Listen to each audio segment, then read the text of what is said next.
Izin memperkenalkan diri, nama saya Nur Hasanah Aprilia. Perkenalkan, nama Poppy Marcella. Saya Nur Hariza. Saya Nurul Aisyah. Saya Purnama Sari. Di video ini, kami akan menjelaskan tentang apa itu gen, alel, dan DNA. Gen adalah unit terkecil dari materi genetik yang mengendalikan sifat-sifat hereditas organisme.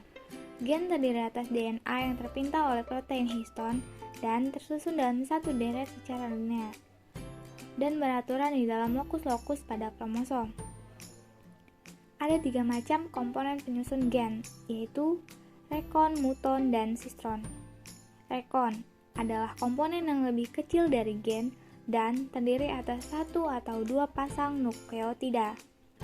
Muton adalah komponen yang lebih besar dari rekon dan terdiri atas 1 atau 2 pasang nukleotida. Sistron yaitu komponen yang terdiri atas ratusan nukleotida. Fungsi gen 1. Sebagai jarah partikel tersendiri dalam kromosom. 2. Membawa informasi genetik dari generasi ke generasi. 3. Mengatur proses metabolisme dan perkembangan pada organisme. Adapun sifat-sifat yang dimiliki gen adalah 1. Mengandung materi genetik dan dapat menduplikasikan diri. 2. Setiap gen memiliki fungsi yang berbeda-beda. 3. Ditentukan oleh kombinasi basa nitrogennya. Materi yang selanjutnya yaitu alel.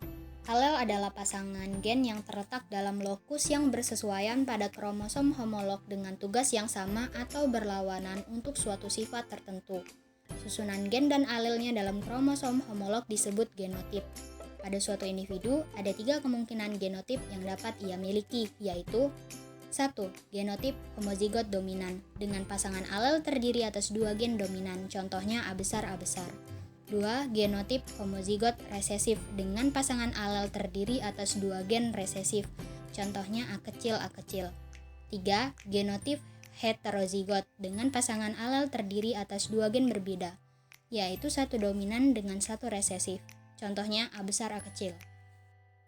DNA adalah molekul yang berisi aneka informasi tentang setiap organisme penyusunnya dan diturunkan dari anak ke orang tua.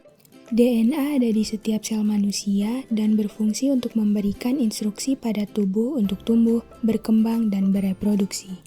Struktur DNA yang ada dalam sel manusia. DNA terbuat dari molekul yang dinamakan nukleotida.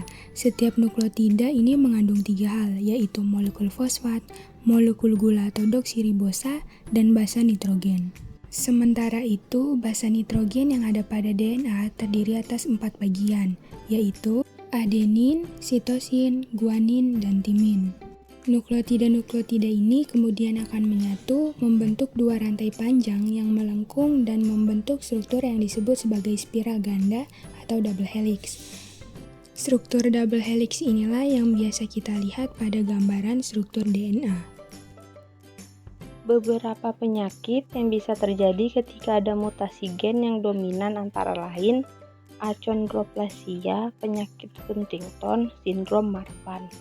Sementara penyakit yang bisa terjadi akibat perubahan gen yang bersifat resesif meliputi fibrosis kistik, anemia sel sabit, penyakit Tay Sachs. Lalu, mutasi gen resesif pada kromosom X bisa menyebabkan sederet penyakit di bawah ini, hemofilia dan buta warna.